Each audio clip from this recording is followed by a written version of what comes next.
ำถูกถ้อยคำเข้าถึงจิตใจฟังรายการวิทยุเสียงใสส่งถึงใจไปสู่ปลายนาสารธรรมน้อมนำมองพระศาสดาบอกผู้คนทั่วลาหันมาเข้าวัดฟังธรรมคลื่นเสียงนี้เป็นคลื่นธรรมะจากใจส่งถึงบ้านไกลบ้านไกลฟังได้สุขใจล้ำยามดึกดื่นค่ำคืนมีงานต้องทำเป็นคลื่นสารธรรมเน้นย้ำธรรมะเพื่อนใจเสียงคลื่นธรรมบอกหลักธรรมให้คลายความเหงาฟังเสียงธรรมะเบาเบาบอกเล่าถึงคนบ้านไกลสื่อธรรมะบอกลดละระหว่างด้วยใจสื่อไปถึงสวงในเข้าใจหลักธรรมหลักดีพลิ้วเพลงธรรมผูกสัมพันธ์จิตใจร่าเริงฟังสาระธรรมะบันเทิงรื่นเริงในชีวิตยามวันว่างเดินทางไปเยี่ยมสถานสวัสดีค่ะสวัสดีครับค่ะก็ขอต้อนรับเข้าสู่รายการ Club Wednesday นะคะพบกับดีเจป๊อปโปนะคะแล้วก็ดีเจฟลามิงโกครับเวลาเดิมครับ 4 ทุ่มถึง 5 ทุ่มครับค่ะก็วันนี้นะคะเราก็มีเรื่องราวดีๆมาฝากเช่นเคยนะคะแล้วก็สำหรับเรื่องแรกนะคะเชื่อไหมคะว่าแรงบันดาลใจจากเรื่องนี้นี่นะคะมาจากที่ดีเจป๊อปโปเนี่ยค่ะมีการเขียนคอลัมน์ออนไลน์ไว้หลายเรื่องด้วยกันแต่2เรื่องที่เป็นเรื่องที่มีคนอ่านมากที่สุด เชื่อไหมคะว่าสารพัดเรื่องเนี่ยไม่มีเรื่องไหนเท่า2เรื่องนี้เลยก็คือ1เรื่องแก้นิสัยขี้เกียจแล้วก็แก้นิสัยตื่นสายนะคะเราก็แปลกใจจังทำไมคนคลิกเยอะจังเลยนะคนคลิกอ่านเยอะจังเลยเพราะว่าเป็นบทความออนไลน์นะคะก็เลยคิดว่าไม่แน่เหมือนกันคุณผู้ฟังอาจจะกำลังเป็นหนึ่งในคนที่อยากหาวิธีเลิกขี้เกียจอยู่เหมือนกันอะไรแบบนี้นะคะโอเควันเนี้ยดีเจป๊อปโปก็เลยจะมาแนะนำวิธีการเลิกขี้เกียจให้กับทุกท่านต้องถามดีเจฟลามิงโกก่อนว่าเป็นคนขี้เกียจไหมก็ถ้าในเรื่องของการนอนเนี่ยขี้เกียจเหมือนกันครับเพราะว่าเรานอนไปปุ๊บพอสบายปุ๊บยิ่งช่วงนี้นะครับช่วงเข้าสู่ยุคในช่วงอากาศหนาวเนี่ยครับก็คือนอนตื่นสายเลยครับใช่วันไหนไม่มีเรียนนะครับตัวดีเจนี่ก็ตื่นสายทุกวันเลยครับค่ะตอนก่อนอื่นนะคะพวกเรามาให้คำจำกัดความมันก่อนดีกว่าว่าขี้เกียจเนี่ยแต่ละคนเนี่ยมันไม่เท่ากันบางคนเนี่ยนะคะเขาไม่ได้มองว่าเขาขี้เกียจเขาก็มองว่าเขาก็พักผ่อนปกติธรรมดา แต่คนที่ขยันกว่าจะมองว่าคนที่ขยันน้อยกว่าหรือว่าคนที่แบบอาจจะจัดสรรเวลาในการพักผ่อนมากกว่าเขาเนี่ยว่าเป็นคนขี้เกียจทีนี้เดี๋ยวเรามาปรึกษากันก่อนดีกว่าว่าอย่างไหนดีที่เรียกว่าขี้เกียจเพราะว่าเกิดสมมุติคุณผู้ฟังกำลังฟังอยู่แล้วมีคนเอาแต่บอกเขาว่าเขาเนี่ยเป็นคนขี้เกียจเนี่ยเขาจะได้รู้ว่าจริงๆแล้วฉันน่ะปกติหรือว่าจริงๆแล้วเนี่ยฉันก็แค่ปรับอะไรนิดอะไรหน่อยเท่านั้นเองในความคิดของดีเจฟลามิงโกเนี่ยอย่างไหนเนี่ยค่ะที่เรียกว่าขี้เกียจอย่างตัวดีเจเองถ้าขี้เกียจนะครับก็คือการที่เราสมมติตื่นปุ๊บดูทีวีกิน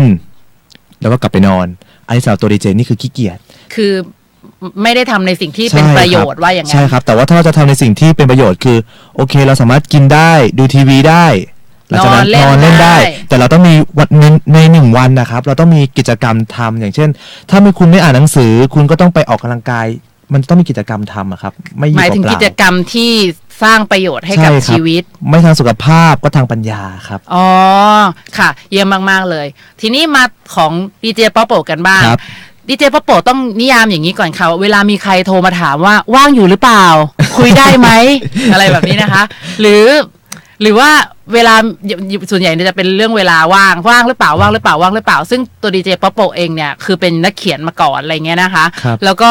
เราก็เป็นคนชอบอ่านหนังสือมากๆเพราะฉะนั้นเนี่ยเวลาที่มีใครถามว่าว่างหรือเปล่าเนี่ยคือเราก็ไม่รู้เราจะตอบไงเหมือนกันเพราะในนิยามของเราคือคำว่าเวลาว่างมันไม่มีอยู่จริงมันมีแต่เวลาที่ถูกใช้ไปกับการทำอะไร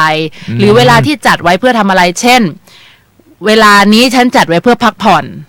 มันก็คือพักผ่อนคือถ้าเกิดสมมติโทรมาในจังหวะนั้นถามว่างหรือเปล่าน่าจะเป็นการว่างจากสิ่งที่มันมีกิจกรรมที่ค่อนข้างจะหนักมากกว่าแต่ว่าจริงๆแล้วเวลานั้นก็คือเวลาพักผ่อนถ้ามีใครอยากที่จะมาขอเวลาในการพักผ่อนของเราไปเป็นของเขาเช่นโทรศัพท์ปรึกษาอะไรต่างๆเนี่ยบางทีเราก็อาจจะตอบในภาษาของเขาว่าว่างอะไรเงี้ยแต่ว่าบางครั้งด้วยความที่ตัวดีเจป๊อปโปเองเป็นคนชอบอ่านหนังสือมากเนี่ยเวลามีใครถามว่างหรือเปล่าแล้วก็กำลังอ่านหนังสืออยู่เนี่ยอยากบอกว่าไม่ว่างนะเพราะมันคือความรู้สึกของเรามันคือไม่ว่างเพราะฉะนั้นตัวดีเจป๊อปโปเองมีการจัดสรรเวลาว่างไม่น้อยเลยนะครับเยอะอยู่เหมือนกันคือเวลาที่พักผ่อนเวลาที่ได้ใช้หัวสมองในการ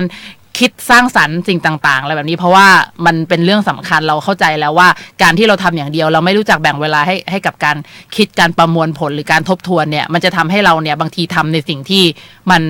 ไม่ได้ตอบโจทย์ของสิ่งที่ต้องการในอนาคตกลับมาที่เรื่องของความขยันความขี้เกียจกันต่อก็คือในความคิดของดีเจป๊อปโปเองเนี่ยค่ะก็คือว่าในเวลาที่เราจะต้องทำอะไรอ่ะเร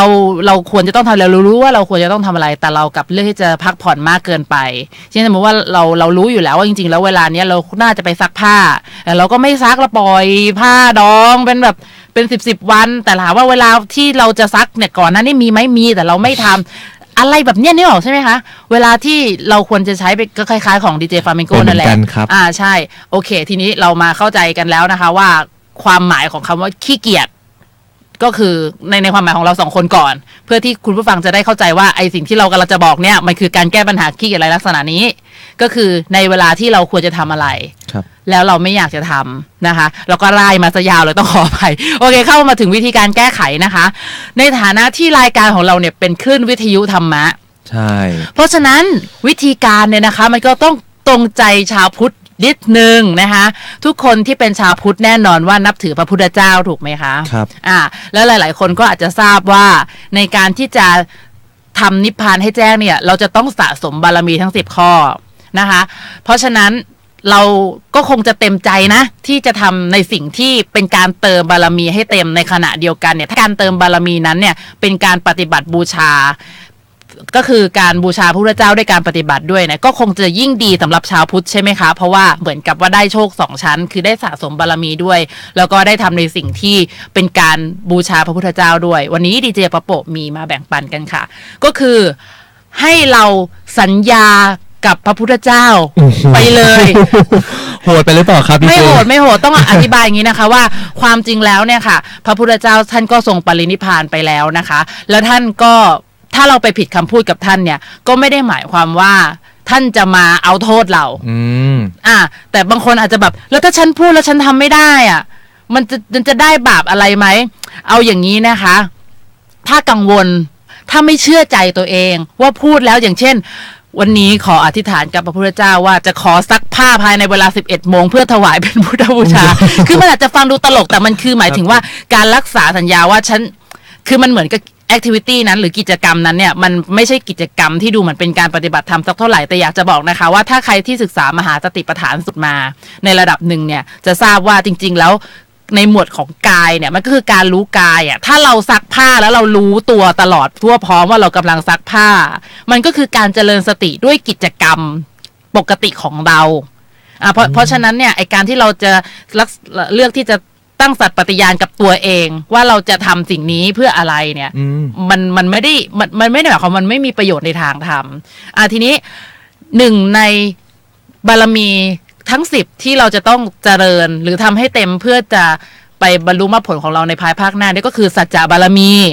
สัจจะบารมีในที่นี้เนี่ยก็คือการรักษาคำพูดทั้งกับตัวเองและกับผู้อื่นบางครั้งแค่การคิดในใจเนี่ยก็คือสัจจะเหมือนกันถ้าเราทำได้ตามที่เราคิดเช่นเราไม่ได้พูดออกเสียงออกมาเลยนะว่าพรุ่งนี้ฉันจะตื่น6 โมงเช้าแต่ถ้าฉันทำได้ปุ๊บมันก็คือการที่เราเนี่ยรักษาสัจจะกับตัวเอง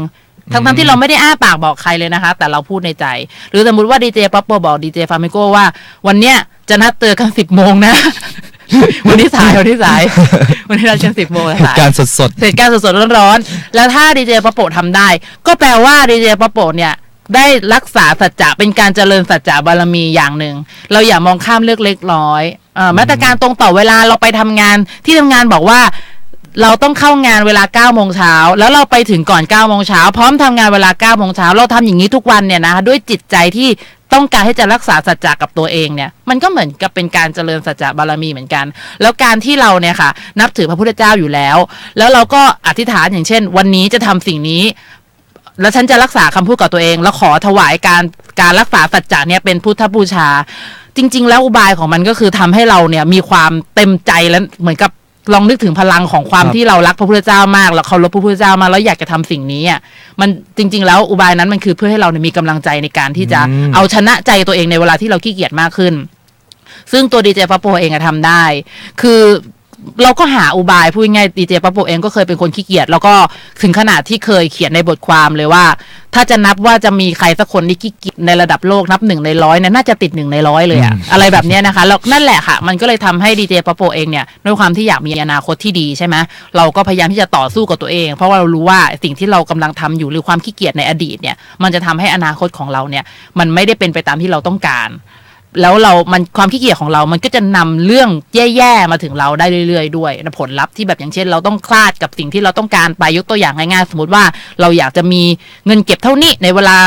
ปีนี้หรือว่าเราอยากจะมีนั่นมีนี่แล้วถึงเวลาจริงๆแล้วเรามีไม่ได้มันก็ไม่ใช่เพราะใครหรอกค่ะทุกอย่างมันดำเนินมาเพราะว่าเราได้สร้างมันทั้งนั้นนั่นแหละความล้มเหลวเกิดขึ้นก็เพราะว่าเราเป็นคนสร้างความสำเร็จเกิดขึ้นก็เพราะว่าเราเป็นคนสร้างนะคะถ้าเราเลือกที่จะไม่โทษใครนะโอเคทีนี้ก็นั่นแหละค่ะวิธีที่ก็คือเราเหมือนกับว่าอธิษฐานโดยการรักษาสัจจานี้แล้วก็ถวายเป็นการปฏิบัติบูชาต่อพระพุทธเจ้าด้วยก็คือเหมือนกับเป็นการรักษาสัญญากับพระพุทธเจ้านั่นเองนะคะแล้วก็นอกจากที่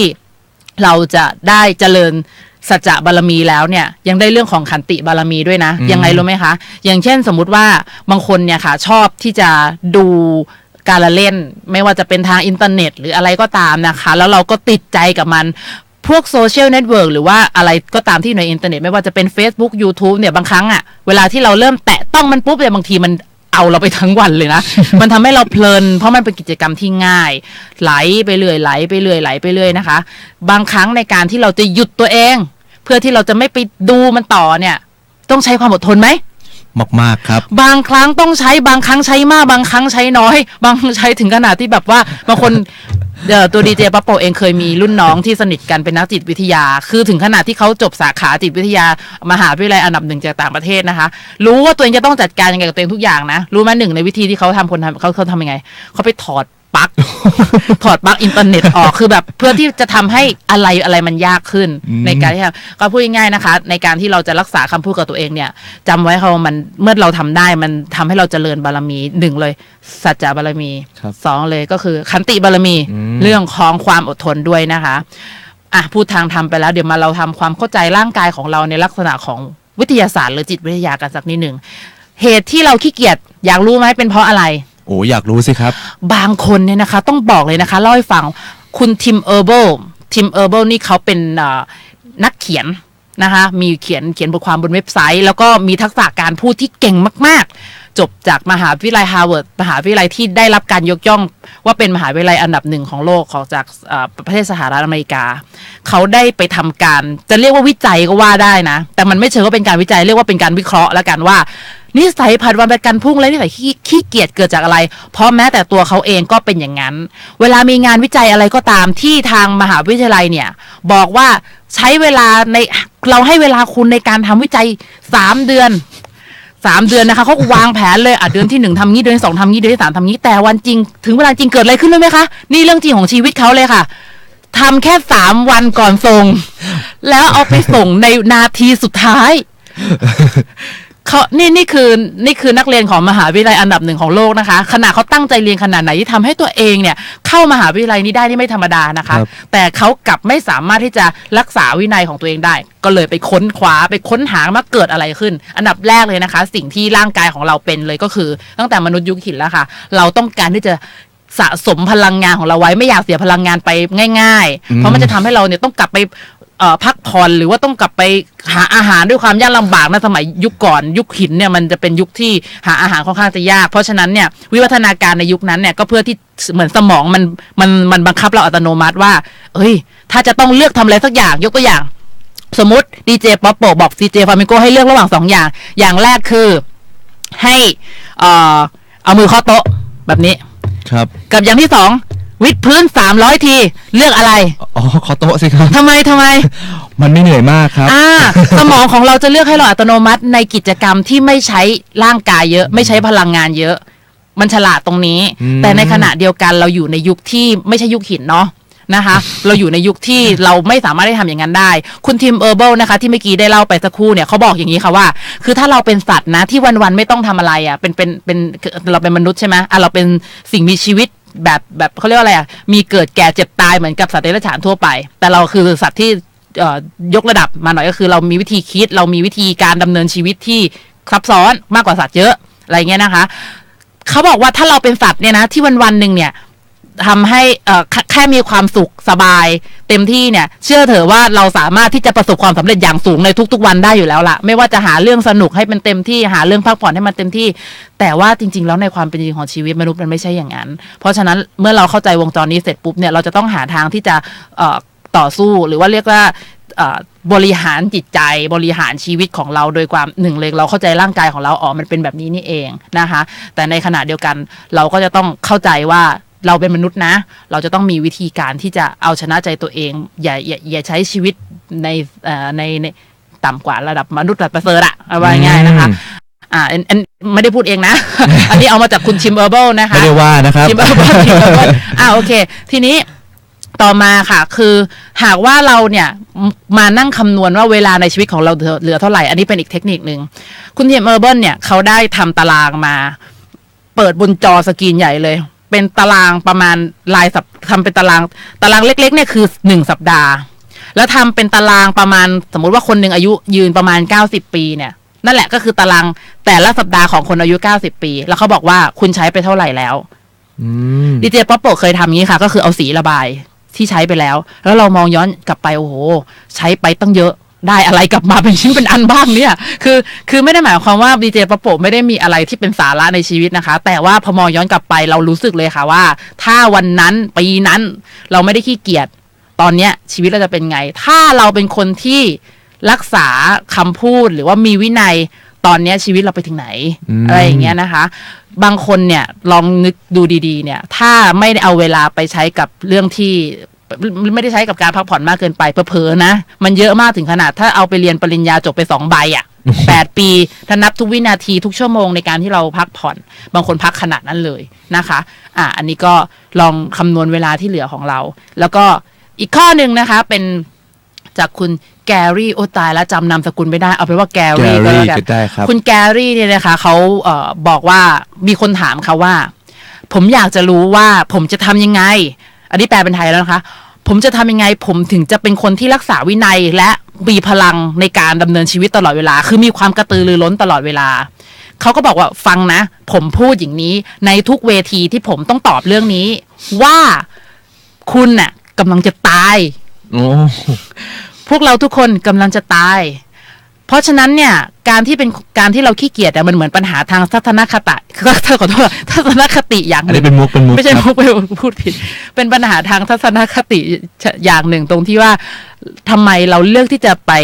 ให้ความสำคัญกับเรื่องกับอะไรที่ไม่ถูกใจมากจนเกินไปจนเราลืมให้ความสำคัญกับการที่เราเนี่ยค่อยๆจะหมดลมหายใจไปวันๆเวลาวันนี้ของเราถูกใช้ไปแล้วนะเมื่อวานก็ถูกใช้ไปแล้วอะไรแบบนี้นึกออกไหมคะมันผ่านไปเรื่อยแล้วทำไมเราถึงเอาเวลาไปหมกมุ่นกับใครก็ตามที่เคยทำให้เราไม่สบายใจหรือทำให้เราโกรธมาหลาย10 ปีแล้วกลับไปคิดถึงมันทำไมเราไม่ให้ความสำคัญกับสิ่งที่เราต้องการจะทำทำไมเราไม่ทิ้งความรู้สึกแย่ๆแล้วมาใส่ใจกับสิ่งที่จะทำให้เราเนี่ยได้ในความสำเร็จที่เราต้องการข้างหน้าแล้วเขาก็บอกว่ามันอาจจะไม่ได้ง่ายสำหรับคนที่ไม่ได้ถูกอบรมมาให้เป็นคนที่มีวินัยเพราะว่าบางคนที่มีวินัยเขาก็ถูกอบรมมาให้เป็นคนมีวินัยเขาบอกว่าแต่มันมีอยู่เทคนิคนึงค่ะก็คือให้คุณลองใช้เวลา1 วันไปช่วยเหลือไปเป็นจิตอาสาที่บ้านพักคนชราลองไปคุยกับเขาดูว่า อะไรที่ทำให้เขามาอยู่ตรงนี้เราอาจจะไม่ได้ถามเขาตรงๆนะคะไปฟังเขาคุยอะไรต่างๆเขาบอกว่าอะไรก็ตามที่คุณได้ยินน่ะมันจะทำให้คุณได้รู้เลยว่าคุณยังมีโอกาสมากกว่าเขาคุณยังมีโอกาสเพราะว่าคุณยังแข็งแรงแต่ว่าถ้าคุณอยู่ในสภาพร่างกายที่มันไม่ได้เอื้อให้คุณได้ใช้ร่างกายหนักๆได้เหมือนเก่าไปทำงานที่ไหนลองคิดดูว่า80ไปสมัครงานเป็นพนักงานเซเว่นคุณเป็นเจ้าของเซเว่นคุณรับไหมไม่รับเลยครับเพราะไม่น่าจะไหวอันหนึ่งก็ไม่น่าจะไหวอีกอย่างเราจะมีความเกรงใจอ่ะใช่ครับเพราะเขาอายุมากกว่าเราด้วยอะไรอย่างนี้ยิ่งเราอายุมากเนี่ยต้องบอกเลยว่าถ้าเราไม่ได้ทำอะไรที่มันเป็นชิ้นเป็นอันหรือว่าทำให้ตัวเองเนี่ยมีเงินเก็บมากพอเนี่ยแล้วเราหวังว่าเราจะไปหางานใหม่ได้ง่ายดีเจป๊อปโปเคยประมาทมาแล้วตอนสมัยอายุ20กว่าเนี่ยเราก็เชื่อมั่นว่าเรามีคนมีความสามารถเราทำงานที่ไหนก็ได้อะแต่พออายุเลข3นำหน้าค่ะสิ่งที่เกิดขึ้นคือแม้ว่าฝีมือเราจะดีเนี่ยแต่เจ้าของบริษัทส่วนใหญ่อายุเริ่มไล่กับเราแล้วเริ่มน้อยกว่าเราบ้างเขาไม่ต้องการที่จะเป็นนายของคนที่อายุมากกว่าเท่าไหร่หรอกมันคุยกันยากแล้วอีกอย่างหนึ่งถ้าพนักงานทั้งหมดเนี่ยโดยส่วนใหญ่เนี่ยเป็นคนที่เป็นรุ่นน้องกับเราบางคนอยู่ในตำแหน่งสูงแต่เวลาถ้าเรารับเรามาเนี่ยเราจะเป็นรุ่นน้องเนี่ยมันทำให้แบบมันมีช่องว่างระหว่างวัยแล้วมันคุยกันยากที่นี่เมืองไทยเนาะเวลาเราเรียกคนอายุมากกว่าอย่างน้อยก็ต้องระดับเรียกพี่นะอะไรเงี้ยนะคะมันไม่เหมือนต่างประเทศที่แม้ว่าแบบคนนึงจะเด็กมากแต่อีกคนนึงเนี่ยแก่มากเนี่ยเขาก็เรียกชื่อกันปกตินะคะเพราะฉะนั้นนั่นแหละค่ะก็คือเทคนิคทั้งหมดที่ได้แบ่งปันกันมาว่าก็ลองนำไปปรับใช้ในการแก้ไขนิสัยขี้เกียจหรือผัดวันในการพุ่งกันดูนะคะยาวนิดนึงพอดีมันมีวิธีเยอะเอาจริงๆที่พูดมาทั้งหมดเนี้ยมันเป็นแค่บางส่วนเท่านั้นคือให้ดีเจป๊อปโปพูดถึงพรุ่งนี้ก็ได้ วิธีแก้ไขประกันภูมิค่ะแต่พอฟังนะครับรู้สึกไม่ดีตรงนึงตอนยังไงคะตอนนึงครับคือตอนที่ดีเจป๊อปโปพูดว่าเราตอนเนี้ยเรายังมีโอกาสอยู่เรายังมีไฟอยู่ยังมีอะไรอยู่แต่พอดีเจป๊อปโปพูดว่าถ้าไปอยู่ในบ้านพักคนชราปุ๊บหรือว่าไปเราเห็นคนอายุมากๆเรารู้แล้วว่าโอกาสที่เขาจะทำงานหรือเขาอยากจะทำตามความฝันเนี่ยมันก็ไม่ได้บอกว่าเป็นไปไม่ได้นะครับแต่ว่ามันก็ยากมันจะยากกว่านิดนึงเลยครับคนนี้เห็นภาพเลยเพราะว่าบางครั้งเนี่ยสมมตินะคะว่าคุณเย็บปักถักร้อยเป็นครับแต่ว่าคุณไม่มีเงินจะซื้อแม้แต่เข็มถักหรือว่าไหมพรมแล้วสถานที่นั้นเขาก็ไม่ซื้อคุณด้วยแล้วคุณจะทำอะไรเขาบอกว่านั่งเฉยอยู่นอนกินข้าวไปเถอะมันก็ทำให้คุณไม่ได้สามารถให้จะทำอะไรให้มันเป็นประโยชน์มากขึ้นจริงๆแล้วกิจกรรมในบ้านผู้คนชราเนี่ยมันก็มีบางกิจกรรมแหละที่ทำให้ผู้คนชรารู้สึกมีค่าในชีวิตแต่ว่ายังไงก็ตามอะค่ะก็คือส่วนหนึ่งที่ทำให้เขาไม่อยู่ตรงนั้นมันก็อาจจะมีหลายสาเหตุหลายปัจจัยแต่หนึ่งในสาเหตุที่ทำให้ไม่ใช่คนชราที่อยู่ในบ้านพักคนชราหรอกนะแต่คนชราจำนวนมากที่เขาต้องมาอยู่ในสภาพชีวิตที่อาจจะลำบากอะไรเงี้ยนะคะมันก็เป็นเพราะว่าแบบการที่เขาไม่ได้สามารถที่จะควบคุมตัวเองให้ใช้เวลาไปกับสิ่งที่ทำให้เขาเนี่ยมีบั้นปลายที่ครบพร้อมสมบูรณ์อะไรเงี้ยอะไรประมาณนั้นก็เป็นกำลังใจให้แล้วกันสำหรับคนที่อยู่ในจุดนั้นแล้วแล้วก็หวังว่าหน่วยงานทางรัฐบาลหรือแม้แต่หน่วยงานเอกชนก็ตามเนี่ยจะมีกิจกรรมหรือมีอะไรก็ตามที่ทำให้เราเนี่ยได้ช่วยคนไทยด้วยกันได้ช่วยผู้สูงอายุคนไทยมากขึ้นเพราะว่าเดี๋ยวนี้ก็มีการตื่นตัวตรงนี้กันมากว่าเรากำลังเข้าสู่ยุคของผู้สูงอายุคือมีผู้สูงอายุมากขึ้นแต่ว่าเรามีผู้ดูแลผู้สูงอายุน้อยลงเราก็หาทางที่จะให้ผู้สูงอายุเนี่ยสามารถดูแลตัวเองได้อย่างเช่นก็มีทีมบางทีมเนี่ยที่เขาสอนเรื่องการเงินเพราะว่าเขาก็มองว่าในอนาคตข้างหน้าเนี่ยถ้าคนไทยยังมีวินัยทางการเงินน้อยอยู่ซึ่งคนไทยเป็นประเทศที่มีวินัยทางการเงินน้อยค่อนข้างจะเยอะถ้าเป็นอย่างนี้ต่อไปเนี่ยก็คือมันจะเกิดความเหลื่อมล้ำอ่ะคือแบบมันจะกลายเป็นมีคนที่เป็นคนแก่ที่ไม่สามารถทำงานได้แล้วก็ต้องได้รับการสนับสนุนอะไรจากรัฐบาลค่อนข้างเยอะแล้วบางครั้งเนี่ยรัฐบาลก็ไม่ได้จัดตัวเลขเยอะมากให้กับคนกลุ่มนี้มันไม่พออ่ะว่าง่ายๆเติมไม่พอโอเคก็ผ่านไปนะคะสำหรับวิธีการในการแก้ความขี้เกียจนะคะก็อย่างแรกลองสัญญากับพระพุทธเจ้าดูนะคะก็ถ้าท่านเคารพพระพุทธเจ้าลองมองรูปของท่านลองพระพุทธรูปที่อยู่ที่บ้านว่าครั้งนี้ฉันขอทำสิ่งนี้และฉันจะรักษาคำพูดอะไรก็ได้ที่คุณจะทำนะคะวางตารางเลยวางแผนเลยวันนี้จะทำงี้พรุ่งนี้ทำงี้วันถัดไปทำงี้วางแผนไปเดือนเลยก็ได้ฉันจะทำอย่างนี้เริ่มแรกไม่ต้องเยอะวันละอย่างวันละอย่างเอาให้ได้ก่อนแล้วเดี๋ยวค่อยๆเพิ่มไปวันละ2วันละ3วันละ4จนในที่สุดเนี่ยทำได้ถึงขนาดที่ว่าเป๊ะอย่างดีเจป๊อปโปเองก็มีความเป๊ะอย่างนั้นเหมือนกันตื่นอันดับแรกเลยคือต้อง เปิดคลิปเขาเรียกอะไรฟังธรรมะฟังมหาสติปัฏฐานสูตรฟังจนพร้อมจะไปอาบน้ำอ่ะกลับมากินข้าวเสร็จปุ๊บวันนี้จะทำอะไรบ้างเป็นตารางเป๊ะอะไรเงี้ยนะคะจนนอนอ่ะ แล้วพอมันทำได้เสร็จปุ๊บอ่ะพอเขาเรียกว่าอะไรเราหายจากโรคขี้เกียจแล้วปุ๊บเนี่ยเราจะรู้สึกเลยว่าโอ้ทำไมฉันเพิ่งทำได้อ่ะ ทำไมฉันเพิ่งจะมีวินัยเอาตอนนี้อะไรเงี้ยค่ะเสียดายเวลาสมัยยังมีแรงกว่านี้นะคะตอนนี้แม้ว่าจะอายุ36แล้วแต่ก็เมื่อก่อนก็ต้องแรงเยอะกว่านี้ถูกไหม16ก็ต้องแรงเยอะกว่า26มีแรงอยู่ครับพี่เจ36จะมีแรงอยู่แต่มันแน่นอนนะคะก็นับย้อนไป20 ปีที่แล้วแรงในวันนี้ก็ไม่เท่าเมื่อก่อนแรงเยอะโอเคค่ะวันนี้เมื่อกี้ดีเจป้าโปได้พูดถึงความตายไปมันอย่างที่คุณแกรี่เขาได้บอกกับคนที่ถามคำถามเขาว่าพวกเราทุกคนกำลังจะตายเพราะฉะนั้นวันนี้นะคะพวกเรา2 คนมี7 ขั้นตอนเจริญภาวนาด้วยการซ้อมตายมาฝากเดี๋ยวลองฟังกันก่อนว่ามันเป็นการซ้อมตายแบบไหนโอ้โหนะคะแค่ชื่อเรื่องนี้ก็น่าฟังกันแล้วนะครับเนี่ยครับด้วยการซ้อมตายเองนะครับเดี๋ยวลองฟังกันดูว่าซ้อมตายเป็นแบบไหนนะอันนี้นะครับเป็นนิตยสาร Secret นะครับก็คือ7 ขั้นตอนเจริญภาวนาด้วยการซ้อมตายครับเขียนโดยคุณพสินอินทรวงศ์ครับค่ะครับเรื่องนี้นะครับผมอ่านมาแล้วรอบนึงนะครับแล้วก็ดีเจป๊อปโปนะครับแนะนำว่าผมควรที่จะซ้อมตายไว้ก่อนนะครับตอนนี้ก็คืออยากจะมาให้ท่านผู้ชมทุกท่านนะครับมาเตรียมตัวซ้อมตายกันนะครับแต่ว่าพอเราพูดคำว่าซ้อมตายปุ๊บจริงๆเราไม่ได้ไปซ้อมตายในทางที่ไม่ดีนะครับซ้อมตายในที่นี้นะครับก็คือการซ้อมตายแบบเจริญภาวนาครับมีอยู่7 ขั้นตอนนะครับเรามาเริ่มกันเลยดีกว่าครับขั้นตอนแรกครับขั้นตอนที่1ครับก่อนนอนนะครับจงชำระร่างกายสวมใส่เสื้อผ้าที่สะอาดและสบายนึกถึงคุณพระพุทธพระธรรมพระสงฆ์เพื่อน้อมจิตให้มีความนุ่มนวลจากนั้นจงนอนเหยียดตัวตรงครับจัดร่างกายของคุณให้เหมือนสภาพศพนะครับรับรู้ถึงความหนักของร่างกายรับรู้ถึงความหยาบรับรู้ถึงความเป็นก้อนธาตุรับรู้ในความรู้สึกว่าคุณไม่ต่างอะไรกับท่อนไม้เลยครับจากนั้นนะครับจงรู้สึกถึงสิ่งรอบตัวเวิ้งอากาศความมืดความเงียบส่งผ่านความรู้สึกเหล่านี้ประหนึ่งว่าคุณเป็นสายลมที่เบาบางครับทำอย่างนี้สักพักนะครับจนเราเริ่มรู้สึกที่เบิกบานขึ้นมีจิตที่มั่นคงขึ้นนะครับ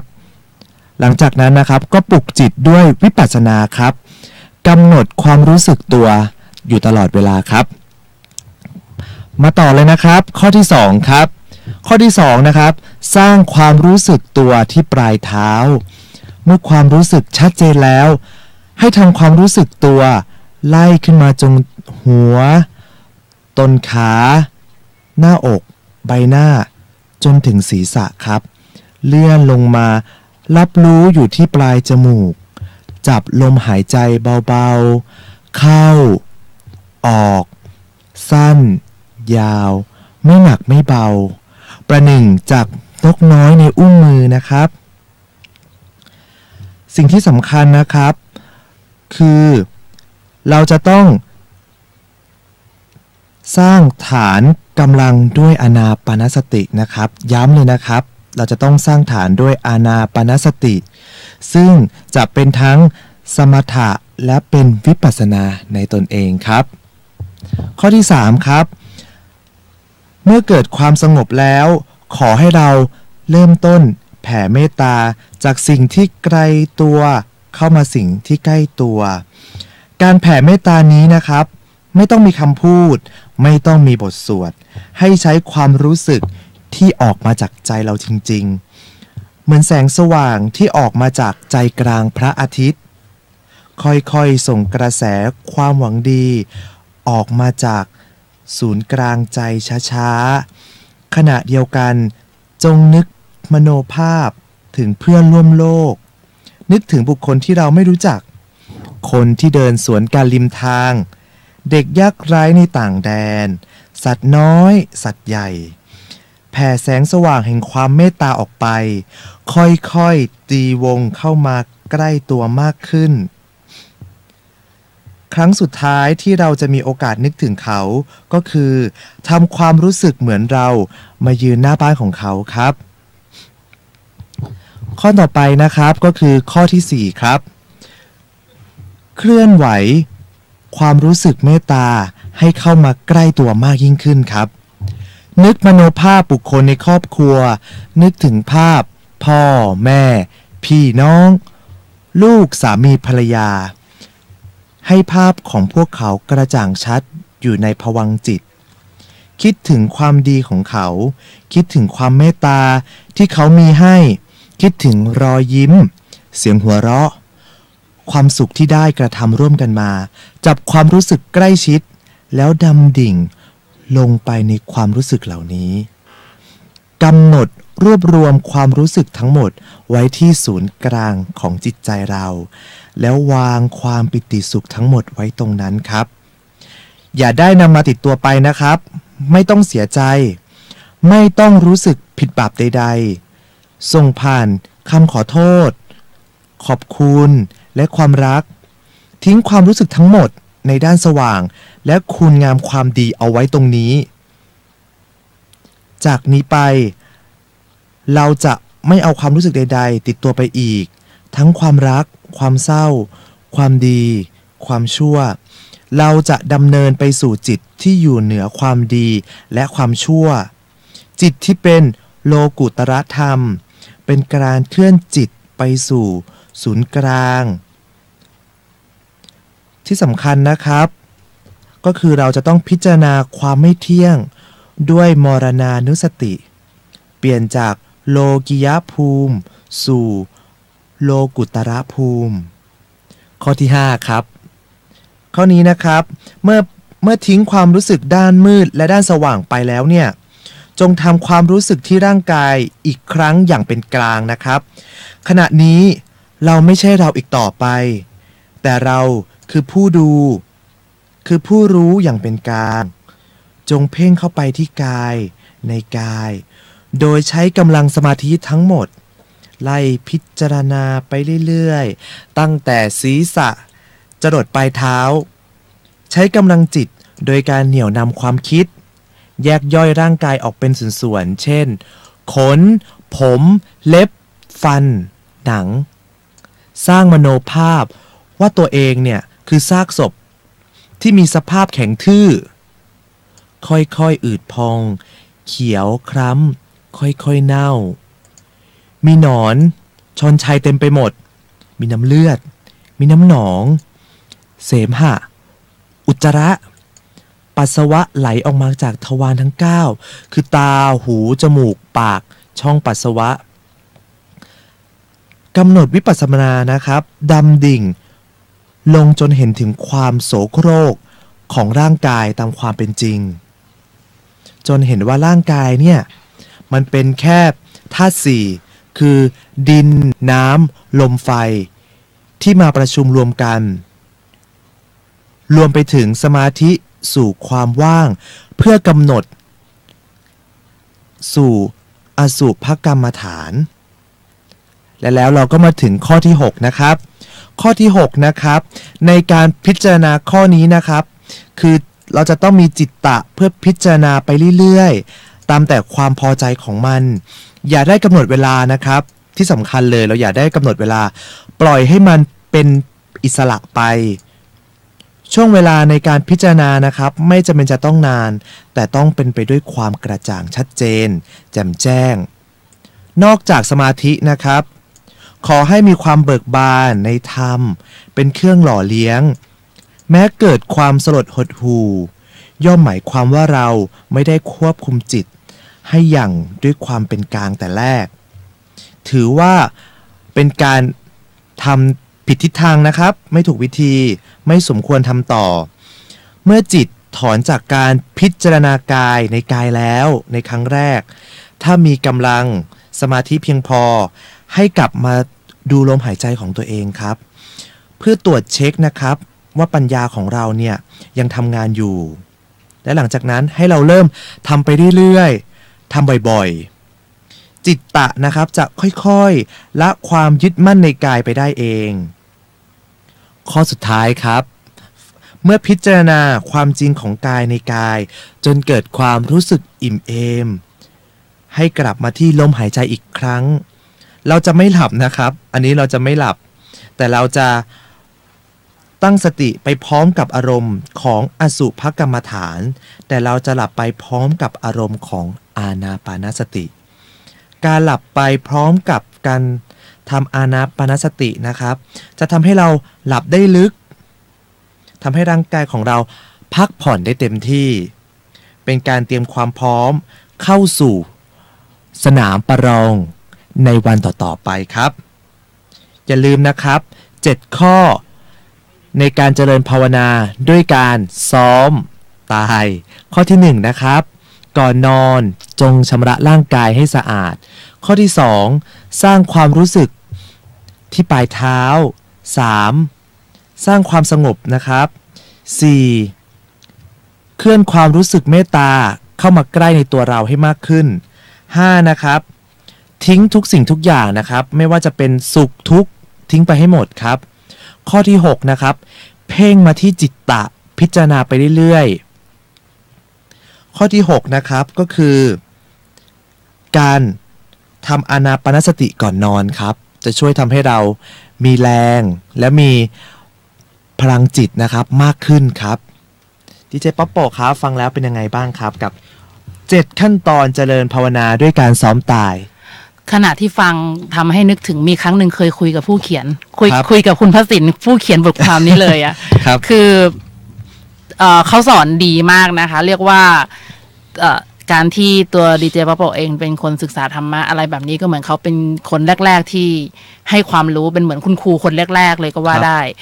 แล้วมันมีอยู่ครั้งหนึ่งค่ะที่เรียกว่าคุยกันเรื่องตายนั่นแหละคือดีเจป๊อปโปเนี่ยคุณหมอดูฟิล์ม MRI ก็คือเป็นการตรวจชนิดหนึ่งอะที่ทำให้เห็นอะไรข้างในร่างกายชัดเจนขึ้นเนี่ยตอนแรกเข้าใจเป็นหมอนรองกระดูกทับเส้นแต่พอหมอบอกว่าอาจจะเป็นมะเร็ง 70% คือตอนแรกเขาไม่ได้อยู่ดีมาโพ่งแบบนี้นะแต่เขาบอกว่ามันไม่ใช่หมอนรองกระดูกทับเส้นนะครับถ้าไม่ใช่มะเร็งก็คือเนื้องอกแล้ววิธีการรักษามันจะงี้นะครับเราตอนนั้นเรารู้สึกแบบว่าคุณหมอคะคือถ้าหนูเป็นมะเร็งเนี่ยชีวิตหนูไม่เหมือนเดิมอีกแล้วหนูพอจะรู้เรื่องมะเร็งมาในระดับหนึ่งถ้าหนูเป็นมะเร็งอยู่นะตอนเนี้ยไอ้ฟิล์ม MRI ที่บอกเนี่ยหนูน่าจะเป็นมะเร็งกี่เปอร์เซ็นต์คือบอกจะขอบคุณมากจะได้ไปเตรียมตัวอะไรของเราแบบฟังได้เขาก็เลยยอมบอกว่าก็ประมาณ 70% โอ้ครับตอนนั้นก็เลยถามไปอีกแล้วทุกครั้งที่เวลาที่เห็นฟิล์มบอกว่าเป็นมะเร็ง 70% แล้วเวลาผ่าแล้วไม่ใช่มะเร็งเนี่ยเป็นเนื้องอกเนี่ยกี่เปอร์เซ็นต์เขาบอกก็50เราก็เลยโอเคจำได้แล้วเป็นมะเร็ง 70% นะแต่ถ้าผ่าออกมาแล้วไม่ใช่เนี่ยคือเหมือนกับการประเมินเนี่ยโดยฟิล์มเนี่ยบอกแบบนี้แต่ผ่าออกมาแล้วมันไม่ใช่เนี่ยก็คือ50แต่ถ้ามะเร็งจริงก็ถามเขาว่าต้องรีบเคลียร์อะไรเร็วประมาณเท่าไหร่เนี่ยดูจากระยะของก้อนเนื้อที่เจอเนี่ยเขาก็บอกคือมันก็ไม่แน่นอนแต่ก็สักประมาณ4 เดือนเนี่ยรีบทำอะไรก็ทำอะไรเงี้ยเขาก็บอกมาประมาณนี้แล้วก็โอเคขอบคุณค่ะตอนที่พูดในเสียงพี่แบบนี้เลยมั่นใจมากบอกทุกคนไปหมดเนี่ยร้องไห้ไม่มีใครเหลือร้องไห้ตอนนั้นใครสำคัญที่สุดวิ่งเข้ามาในหัวหมดเลยหนึ่งในนั้นเดี๋ยวต้องบอกก่อนว่าหนึ่งในเรื่องที่เข้ามาตอนแรกดีเจป๊อปโปเป็นคนที่นึกถึงคนบางคนที่มันคือไม่เป็นคนที่ชอบพูดให้ร้ายเราอะอะไรเงี้ยนะคะเราก็รู้สึกเราโกรธจังเลยเราเคยไว้ใจเขาว่าเขาทำอย่างนี้กับเราอะไรเงี้ยเราก็ชอบคิดถึงคนเนี้ยประจำเลยแล้วพอเขาเข้ามาในหัวอีกเราก็บอกตัวเองจะตายอยู่แล้วยังจะคิดเรื่องนี้อีก คือตอนนั้นมันคิดว่าไงรู้ไหมคะประสบการณ์เฉียดตายแบบนั้นเนี่ยมันทำให้เราเข้าใจว่าการโกรธใครเนี่ยมันไร้สาระมากเดี๋ยวจะกลับมาที่เรื่องโกรธอีกรอบหนึ่งกลับมาที่เรื่องตายต่อพอรู้อย่างนั้นเสร็จปุ๊บเนี่ยหนึ่งในคนที่ดีเจป๊อปโปโทรหาก็คือพี่เขาเพราะว่าจำเบอร์พี่เขาได้ก็บอกพี่หนูไม่รู้จะคิดยังไงเลยคือหนูไม่รู้จะคิดยังไงเลยพี่ถ้าหนูอยู่ได้อีก4 เดือนหนูไม่รู้จะคิดยังไงเลยพี่คือถามไปประมาณเนี้ยพี่เขาก็ตอบด้วยน้ำเสียงสงบนะคะคือประมาณว่าคือแม้ว่าจำรายละเอียดไปไม่ได้เพราะคุยกันเป็นชั่วโมงเลยแต่สิ่งหนึ่งที่จำได้แม่นเลยค่ะว่าคือเราไม่ควรที่จะรู้สึกแบบเฮ้ยทำไงดีจะตายแล้วเหรอทำไมอยากตายคือการที่เราไปคิดแบบเนี้ยถามจริงฟังออกเลยรู้ไหมว่าเนี่ยมันเป็นกุศลหรืออกุศลคนไม่ค่อยรู้เรื่องธรรมะอกุศลสิมันไม่ใช่กุศลอยู่แล้วมันแบบไม่อยากตายกลัวนู่นของนี่คือมันเป็นจิตที่ถ้าไปในจังหวะนี้คืนนั้นเนี่ยไม่ใช่สุขติ ไม่รอดตกล่วงโคลงข้างล่างแน่นอนไม่รู้พบไหนอ่ะแต่ว่าไม่ใช่สุขติ100%อ่ะไม่ใช่สุขติในที่นี้หมายถึงไม่ได้เป็นคนด้วยนะคะอย่าว่าแต่เทวดาหรือพรหมเลยคือไม่รู้อย่างดีก็เป็นสัตว์อ่ะเป็นสัตว์ร่ำรวยเป็นสัตว์ร่ำรวยคือสัตว์อาจจะหมายถึงร่ำรวยสุดแต่ว่ามันก็ไม่ใช่จิตที่น่าจะไปในทางนั้นหรอกแต่เอาเป็นว่าสิ่งที่พี่เขาสอนมาถ้าเขินโมให้ตอบเป็นภาษาของดีเจปะโปในตอนนี้ก็คือในเมื่อเรารู้ว่าทางเลือกเราไม่มีอ่ะหรือว่าทางเลือกเรามีไม่มากอะไรเงี้ยนะคะและอีกอย่างหนึ่งต่อให้เราไม่ได้ตายด้วยโรคมะเร็งอ่ะเราอาจจะตายก่อนด้วยเรื่องอุบัติเหตุก็ได้บางทีมันอาจจะแบบขับรถก็เราจะกลับบ้านเนี่ยเราไม่ได้ตายเพราะมะเร็งในอีก4 เดือนนะเพราะฉะนั้นแบบว่าสิ่งที่เราจะต้องคำนึงถึงก็คือเราอาจจะตายได้แม้แต่วันนี้แล้วใจเราควรจะไปใส่ใจกับการที่คือทำยังไงให้จิตมันสงบมันเป็นกุศลน่ะแล้วก็ถ้าสมมติว่าเราตายจริงๆเนี่ยมันก็ไม่ได้แย่ขนาดนั้นลองคิดดูว่าถ้าเราย้ายจากร่างนี้ร่างที่มันมีแต่มะเร็งอ่ะตอนนั้นน่าจะเป็นมะเร็งนะคะตอนนี้ไม่ได้เป็นร่างที่มันเป็นมะเร็งลองคิดดูถึงสภาพร่างกายที่ค่อยๆถูกมะเร็งกัดก่อนไปเรื่อยหมายถึงระยะท้ายๆนะแล้วก็อาจจะต้องได้รับการรักษาที่ทำให้เราดูอาจจะร่างกายทรุดโทรมหรือว่าใช้ชีวิตอยู่ยากขึ้นอะไรเงี้ยทิ้งร่างกายแบบเนี้ยไปอยู่เนี่ยที่อาจจะดีกว่าถ้าจิตเราไปดีนะซึ่งมันจะต้องทำยังไงก่อนล่ะอันดับแรกเราต้องเตรียมตัวยังไงล่ะเราต้องเตรียมจิตเรายังไงก็คงจะไม่ใช่การคิดว่าฉันไม่อยากตายถูกไหมคะใช่ครับเพราะฉะนั้นเราไม่จำเป็นที่จะต้องไปกังวลกับการที่เราไม่รู้จะไปที่ไหนแต่ขอให้สงบให้เต็มที่แล้วก็อย่ากังวลถึงสิ่งที่ทำอะไรแล้วค้างคาไว้หลังจากนั้นมาเวลามีใครถามผลยังไม่ออกนะเป็นอะไรคะอะไรเงี้ยก็ไม่อยากอธิบายยืดยาวอ่ะหมอก็ประมาณมะเร็ง 70% ค่ะแล้วเราก็ตอบด้วยน้ำเสียงเรียบๆออกไปมา 70% ตอนนั้นใจมันยอมรับตอนนั้นบอกตัวเองว่าถ้าผลออกมาเป็นมะเร็งก็เป็นมะเร็งอะนะก็อย่างที่เดาไว้แต่ถ้าไม่เป็นมะเร็งก็ดีใจอะไรเงี้ยซึ่งในที่สุดโชคดีค่ะหมอก็มาแต่ไหลโชคดีมากถือเป็นเคสโชคดีมากไม่ได้เป็นมะเร็งและไม่ได้เป็นเนื้องอกด้วย คือถ้าเป็นเนื้องอกนี่มันอาจจะมีถึงขนาดตัดขาเลยก็วันนี้ตอบย่อๆนะว่าดีเจป๊อปบอกเคยเจอกรณีนั้นแต่ก็โชคดีขายังอยู่ครบถึงทุกวันนี้ก็ขอให้อยู่ครบต่อไปนะคะแล้วก็จะได้มีโอกาสได้ทำอะไรที่มันสร้างสรรค์มากขึ้นก็มีอะไรที่ตัวเองเคยพูดเอาไว้ว่าถ้ากลับมามีชีวิตได้อีกเนี่ยจะทำชีวิตยังไงซึ่งทุกวันนี้ก็พยายามทำอย่างเต็มที่ก็นั่นแหละค่ะก็คือถามว่ารู้สึกยังไงก็กลับไปคิดถึงวันที่ดีเจไม่ใช่กับวันคนที่เขียนบทความเมื่อกี้ที่ดีเจฟาเมโกอ่านเนี่ยว่าเขาแนะนำว่าคือมันก็ควรจะคิดกันทุกวันอ่ะกลับบ้านมาเสร็จปุ๊บก็ควรจะคิดกันทุกวันว่าบางทีไม่แน่นะหลับไปอ่ะเราคิดว่าวันนี้เราแข็งแรงเราอาจจะหลับไปเราไม่ตื่นก็ได้ดีเจปะโปะเล่าเรื่องจริงของคนรู้จักประมาณ 3-4 คนหนึ่งกินเหล้าสูบบุหรี่นะครับแล้วเขาก็หลับไปแล้วก็ไม่ตื่นมาอีกเลยโดยที่ไม่ได้มีอาการแบบเขาเรียกไม่ได้มีอาการอะไรที่บ่งชี้ว่าคืนนี้จะตายเลยแม้แต่นิดเดียวคือพูดง่ายดีเจปะโปะได้เคยมีโอกาสร่วมงานกับเขาแค่ประมาณเดือนเดียวอะแล้วเพื่อนก็โทรบอกพี่เขาเสียแล้วนะแล้วก็เฮ้ยเรื่องเสียได้ยังไงเขาก็เล่าเหตุการณ์แบบนี้มาอีกคนนี้ไม่กินเหล้าไม่สูบบุหรี่ค่ะก็ไปเงียบๆเหมือนกันคืออยู่ดีๆก็สมมติว่าเข้านอนใช่ไหมครับแล้วเขาก็ไม่ตื่นมาอีกเลยหรืออย่างกรณีของคนที่เกิดวันเดือนปีเดียวกันกับดีเจปะโปะนะคะครับเขาก็หลับแล้วเขาก็ตายไปเฉยเมื่อ5 ปีที่แล้วทั้งพี่ทั้งน้องเป็นฝาแฝดเสียงดีเจปะโปะอย่างนี้นี่น่าจะไปจอยรายการเดอะเฮียนตอนที่เขาโทรศัพท์เพื่อนคนที่เป็นเพื่อนของคนนี้โทรมาเล่าให้ฟังอะยังบอกเฮ้ยคือแบบจริงเหรออะไรเงี้ยเราก็คือเขาบอกว่าโทรมาเพื่อที่แบบถ้าเคยโกรธอะไรเขาก็อโหสิกรรมนะอะไรประมาณนี้นะคะไม่แค่นั้นเมื่อเร็วๆนี้ก็มีน่าจะเป็นวิศวกรท่านหนึ่งที่ไปให้สัมภาษณ์ในรายการหนึ่งของช่องหนึ่งสรุปก็คือไม่รู้มันช่องอะไรรายการอะไรหรือชื่ออะไรเอาเป็นว่าน่าจะเป็นวิศวกรคนนี้ในระหว่างที่ให้สัมภาษณ์นะคะเขาพูดจาได้เดี๋ยวเขาเลื่อนกล้องแป๊บนึงคือเขาพูดจาได้น้ำเสียงเหมือนอย่างที่ดีเจปะโปะกำลังพูดกับดีเจฟามิงโกตอนเนี้ยแต่เขาก็ตายไปเฉยๆในระหว่างสัมภาษณ์เลยคืออย่างสมมติว่าสวัสดีค่ะดีเจฟามิงโกปุ๊บตายคือไม่มีอะไรบ่งชี้เลยว่าวันนี้เขาจะตายคืออยู่ดีๆก็ตายนั่นแหละค่ะคือตรงเนี้ยเราต้องไม่คิดว่าเรื่องแบบนี้มันจะไม่เกิดขึ้นกับเราเพราะฉะนั้นการซ้อมตายหรือเรียกว่าการที่ซ้อมว่าโอเควันนี้มันเราอาจจะไม่ตื่นมาอีกแล้วเราก็ควรที่จะเหมือนกับปลดปล่อยตัวเองให้อยู่กับ ความรู้สึกสงบสบายเมตตาผู้อื่นให้อภัยอโหสิกรรมผู้อื่นซะแต่ถ้ามีโอกาสได้ตื่นมาอีกพรุ่งนี้จะทำยังไงให้เหมือนกับว่าถ้ามันต้องคิดอย่างนี้นะบางคนถ้าบอกว่าใช้ชีวิตเหมือนวันพรุ่งนี้เป็นวันสุดท้ายอ๋อถ้าเป็นอย่างนั้นฉันขอใช้เงินที่ฉันมีให้หมดเนี่ยไปในวันเดียวไปเลยไม่เหลือคิดอย่างนี้ดีกว่าค่ะพรุ่งนี้อาจจะเป็นวันสุดท้ายแต่มันก็อาจจะไม่ใช่วันสุดท้ายก็ได้ เพื่อที่จะไม่ได้ใช้เงินไปให้หมดไปในวันเดียวคือ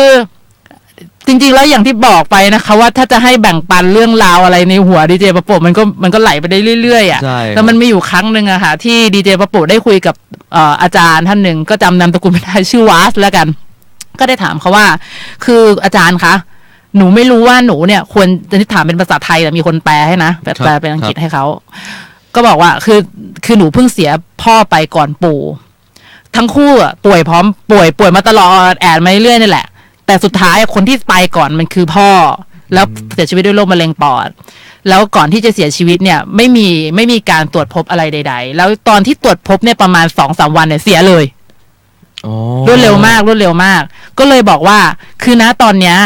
ไม่รู้ว่าควรจะเอาวันนี้หรือควรจะเอาวันไหนทำอะไรอยู่กับใครแล้วอ่ะคือแบบมันควรจะวางแผนยังไงหรอเราก็บอกเขาแบบนี้เพราะว่า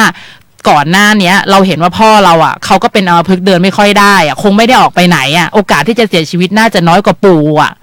เราก็เลยให้เวลากับปู่ค่อนข้างจะมากกว่าพ่อแต่ในความเป็นจริงคือมันไม่ใช่อย่างนั้นไงมันกลายเป็นพ่อไปก่อนแล้วเราก็รู้สึกแบบถ้าฉันรู้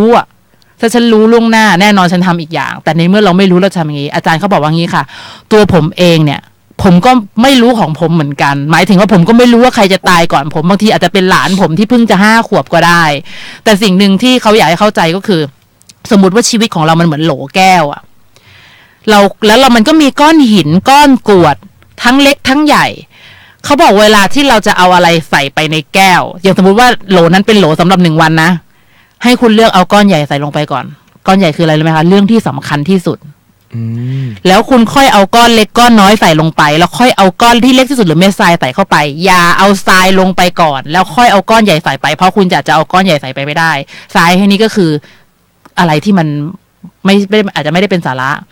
แล้วเขาบอกว่า1 นาทีของคนหนึ่งอาจจะไม่เท่า1 นาทีของอีกคนหนึ่งถ้าใครสักคนเนี่ยเขาเห็นว่าเราเป็นคนสำคัญสำหรับเขาแล้วเขาเป็นคนสำคัญสำหรับเราเช่นคนในครอบครัวเราอาจจะไม่ได้อยู่ใกล้กันแต่บางครั้งการโทรศัพท์ไปหาการสิ่งที่คุยนั้นน่ะถ้ามันเป็นนาทีที่มีคุณภาพที่สุดอ่ะมันก็ทำให้การวางสายไปอ่ะความรู้สึกนั้นมันยังไม่ได้จบสิ้นไปด้วยอ่ะอย่างเช่นสมมติว่ายกตัวอย่างง่ายๆสมมติว่าดีเจฟามิงโกเป็นคนชอบคุยกับคุณพ่อแล้วถ้าวันนั้นบอกรักกันแบบคิดว่าแบบเราความสุขมันก็ยังอยู่นะแม้ว่าเราอาจจะไปคิดเรื่องอื่นแล้วอะแต่มันจะเป็นความรู้สึกที่แบบจำไม่ได้มันมั่นคงอะพ่อเรารักเราอะไรเงี้ยนะลูกก็บอกรักพ่อก็รู้สึก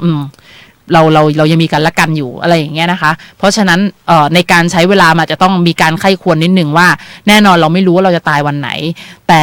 มันก็จะต้องมีการคำนวณเวลาว่าโอเคถ้าคือมันอาจจะต้องใช้เวลาวางแผนค่อนข้างจะจริงจังนิดนึงนะคะเราต้องไม่มองเรื่องนี้เป็นเรื่องเล่นๆว่าโอเคเราไม่ได้เจอคนนี้เป็นเวลาประมาณนี้แล้วเราควรที่จะมีความถี่ในการเจอคนนี้ซึ่งถ้าเขาสำคัญกับเราเนี่ยควรที่จะประมาณไหนอย่างเช่นสมมุติว่าเขาคือคุณพ่อของเราคุณแม่ของเราแล้วเราจะเจอเขาปีละ2 ครั้งหรือเปล่า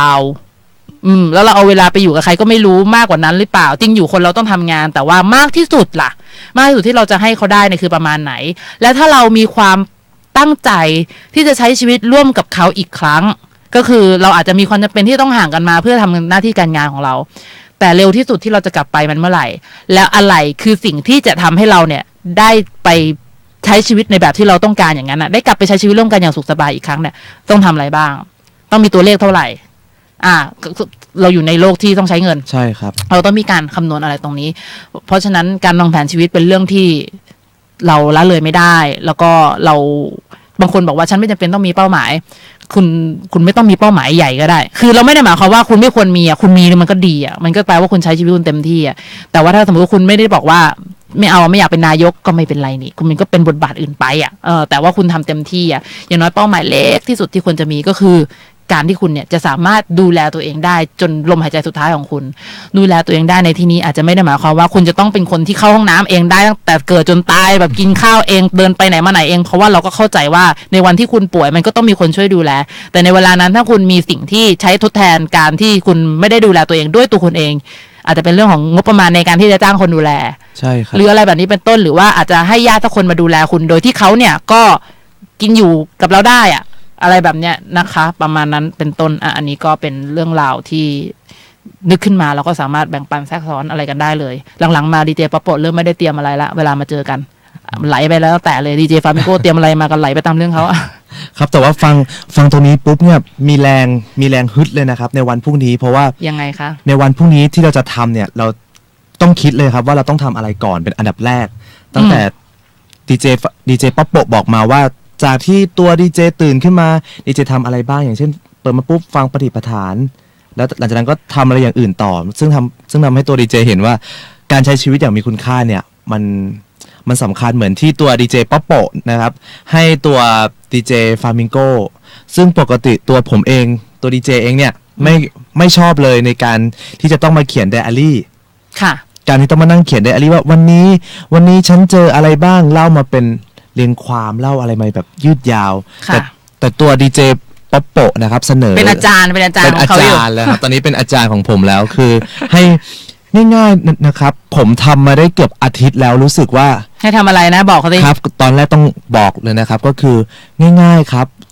ขอบคุณ10อย่างครับเขียนขอบคุณ10อย่างแล้วก็เขียน10อย่างนะครับที่คุณประสบความสำเร็จในแต่ละวันค่ะทุกข้อคุณจะต้องเขียนให้ครบนะครับมันทำให้อย่างเช่นวันนี้เราเห็นแล้วว่าเราขอบคุณอะไรอย่างเช่นเรากำลังขับรถมอเตอร์ไซค์อยู่ปุ๊บมีรถมาปาดหน้าเรารถยนต์มาปาดหน้าตัวถ้าเป็นสมัยก่อนโอ้โหหัวร้อนภาษายุคนี้หัวร้อนกันเลยตอนนี้ไม่ไหวแล้วต้องเคลียร์แต่พอมาปุ๊บกับกลายเป้าหมายเราไม่ได้ต้องไปทะเลาะกับเขากับกลายเป็นเรานิ่งเฉยได้โดยสงบได้เป็นความสำเร็จอย่างหนึ่งใช่ก็อันนี้ก็คือเป็นความสำเร็จง่ายๆแล้วก็เราเอามาเขียน1ข้อนี้ประสบความสำเร็จไปแล้วอีกอันนึงต่อมาปุ๊บวันนั้นมีการแสดงละครก็ได้ออกไปแสดงละครปุ๊บเราแต่ก่อนทำไม่ค่อยเต็มที่แต่รอบนี้ทำเต็มที่เพราะเราบอกว่าเราต้องเขียนให้ครบ10ข้อฉะนั้นต้องทำให้เต็มที่นะไม่เหมือนเราไม่มีอะไรไปเขียนใช่มันต้องเขียนให้ครบแล้วขอบคุณการที่ดีเจป๊อปโปให้ดีเจฟามิงโกเขียนขอบคุณ10อย่างเนี่ยมันจากที่ขอบคุณอะไรก็ไม่รู้หลังๆก็เริ่มมาขอบคุณสิ่งที่เป็นสิ่งแรกก็คือเป็นขอบคุณพระพุทธเจ้าก่อนเลยที่ทำให้เราได้รู้เกี่ยวกับหลักธรรมะในการให้เราหลุดพ้นและไปถึงนิพพานได้อันที่สองนะครับก็คือขอบคุณพ่อแม่เลยที่ทุกวันนี้ก็คือรักเราห่วงเรา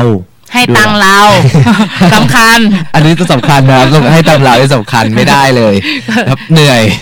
ก็เลยเนี่ยแหละครับการขอบคุณง่ายๆทำให้ผมได้เห็นถึงความเมตตาว่าเฮ้ยใน1วันเนี่ยเราขอบคุณในสิ่งแต่ละอย่างเราก็เห็นว่าเฮ้ยเพื่อนมนุษย์ทุกคนเนี่ยเขาก็มีการแบ่งปันนะในเมื่อเราเป็นชาวพุทธเราก็ต้องมีการช่วยเหลือจุนเจือกันทำให้เราเห็นว่าการขอบคุณเนี่ยแม้แค่ป้าที่ตักข้าวแกงเนี่ยครับตักปุ๊บแถมให้เราปุ๊บอ๋อขอบคุณและที่ทำให้เราวันนี้เราอิ่มมากกว่าเดิมอีกจากที่ปกติแล้วก็เฉยๆแหละแต่รอบนี้เราอิ่มมากขึ้นเนี่ยครับมันอาจจะเป็นความสุขเล็กๆน้อยๆแต่ว่ามันเป็นความสุขที่มันอยู่ในใจของเราแล้วเราก็เปิดในช่วงที่เราอายุมากขึ้นเรื่อยๆเรากลับมาดูในตอนเด็กๆที่เราเขียนเอาไว้เนี่ยมันก็เป็นอะไรที่เหมือนย้อนเทปกลับไปในส่วนยุคนั้นอะไรอย่างเงี้ยครับก็นับว่าเป็นสิ่งที่ตัวดีเจป๊อปโปให้ตัวดีเจฟามิงโกก็ขอขอบคุณมากๆยินดีค่ะก็เรียกว่าตอนนี้ก็เป็นลูกศิษย์อาจารย์กันนะคะก็จริงๆแล้วการให้เวลาตัวดีเจฟามิงโกนี่ก็ประมาณสัปดาห์ละ 1-2 วันเนี่ยก็รู้สึกจริงๆแล้วมันก็คือการที่ดีเจป๊อปโปเองเอาเวลาของตัวเองที่จะทำอะไรเพื่อตัวเองเนี่ยไปทำเพื่อดีเจฟามิงโกนั่นแหละก็คือสอนนู่นสอนนี่แล้วแต่ว่าก็มานั่งคิดดูแล้วว่าเราให้เวลาเขาสัปดาห์ละวัน2 วันเนี่ยได้ไหมแล้วมันทำให้อะไรที่มันดีๆเกิดขึ้นบ้างอะไรที่ยิงเลยก็คือเราดีเจป๊อปโปเป็นคนอย่างนี้อย่างหนึ่งคือแบบว่าเวลาได้ทำอะไรเพื่อคนอื่นมันก็เติมเต็มเหมือนกันแล้วก็ถ้าเกิดสมมติเขามีชีวิตที่ดี ได้ทำในความฝันของเขาซึ่งเราก็รู้ว่าสิ่งที่เขากำลังทำอยู่เนี่ยมันต้องทำยังไงแต่เขายังไม่รู้เนี่ยแล้วเราได้สอนเนี่ยมันก็เป็นความสุขชนิดหนึ่งแล้วก็เลยยินดีที่จะให้แต่ในขณะเดียวกันเราก็ต้องมาบริหารเวลาของเราด้วยล่ะว่าและไอ้วันที่เหลือๆเนี่ยเราจะมาทำของเราให้มันรอบคอบขึ้นได้ยังไงซึ่งเชื่อไหมว่ามันทำให้ดีเจป๊อปโปเนี่ยบริหารเวลาของตัวเองได้เร็วขึ้นเพราะว่าเดี๋ยววันพุธต้องเจอเดี๋ยววันอาทิตย์ต้องเจออะไรเงี้ยมันก็เลยทำให้เฮ้ยไม่ได้วันนี้ต้องทำอันนี้ให้เสร็จวันนี้ต้องทำอันนี้ให้เสร็จเดี๋ยวพรุ่งนี้ต้องมาเจอนี่เราต้องเตรียมอะไรไว้ให้เขาคือมันทำให้เราแบบอยู่ดีๆก็มีวินัยมากขึ้นมีใครรู้จักวงนี้บ้าง BNK48 รู้จักอยู่แล้วครับต้องลองไหมครับเนี่ย ไม่เป็นไรครับเพลงเขาคือเพลงอะไรนะที่ดังมากๆอ่ะ คุกกี้เสียงไทยหนึ่งในสมาชิกของนักร้องวงเนี้ยชื่อน้องเชอปรางครับน้องเชอปรางเนี่ยเขาเรียนที่มหิดลเขาเล่าให้ฟังว่าอย่างนี้ค่ะว่าคือเมื่อก่อนเนี่ยเขาเป็นคนที่แบบคือจริงๆแล้วเป็นเรื่องแบบบริหารเวลาให้เราย่อเดี๋ยวเราใกล้จะไปกันละคือเขาบอกว่าเวลาที่เขาเนี่ยจะต้องเรียนไปทำงานไปเนี่ยเขากลับบริหารเวลาได้ดีกว่าตอนที่เขายังไม่ได้ทำงานไปเรียนไปคือตอนที่เขาเรียนอย่างเดียวเนี่ยเขายังไม่สามารถที่จะแบบเรียนเก่งได้เท่ากับตอนที่เขาเรียนไปทำงานไปทีนี้ถามเขาว่าแล้วเกิดอะไรขึ้นที่ทำให้เขาเนี่ยสามารถบริหารเวลาได้มากขึ้นเพราะว่าในหัวเขาจะมีเวลาเขาจะคิดอย่างนี้ตลอดเลยค่ะว่าต้องไปทำงานเวลานี้เขาต้องทำอะไรให้เสร็จก่อนตอนไหนแต่ตอนสมัยที่เขายังเรียนอย่างเดียวเดี๋ยวบางทีมันอาจจะเหมือนกับว่าเดี๋ยวอันนี้เดี๋ยวค่อยทำตอนนี้มันก็ทันเดี๋ยวอันนี้เดี๋ยวค่อยทำตอนนี้ก็ทันเดี๋ยวตอนนี้นั่งทำอันนี้ก่อนดีกว่าคือบางทีมันมีการเล่นเข้ามาแทรกค่อนข้างจะเยอะแต่พอเขาได้เอาเวลาไปจัดสรรปันส่วนอย่างรอบคอบแล้วก็ใช้เวลาของตัวเองเต็มแม็กซ์ไปกับเรื่องของการทำในสิ่งที่เป็นประโยชน์ทั้งเรื่องเรียนและเรื่องทำงานเนี่ยมันส่งผลให้เขาได้ทำงานก็ทำได้ดีแล้วเรื่องเรียนก็ดีกว่าสมัยที่ไม่ได้ทำงานอีก จริงๆแล้วปกติคนเราเนี่ยเวลาเรียนไปทำงานไปบางคนก็อาจจะคิดว่ามันทำให้การเรียนแย่ลงหรือเปล่าแต่มันไม่เสมอไปกับบางคนเนี่ยเขาเรียนดีกว่าเดิมด้วยแต่ก็ต้องหมายความว่าที่ผ่านมาเขาอ่านมาเต็มพอเหมือนกันนะแล้วในเวลาที่นั่งเรียนตั้งใจเรียนเต็มที่พอถึงเวลาว่างเอาเวลาที่ในอนาคตข้างหน้าเราไม่ใช้คำว่าเวลาว่างเวลาในอนาคตข้างหน้ามีอะไรบ้างเวลาตอนนี้เราจะทำอะไรบางทีมันก็ไม่ได้เป๊ะตามนั้นหรอกแต่เอาเป็นว่าเต็มที่ไหม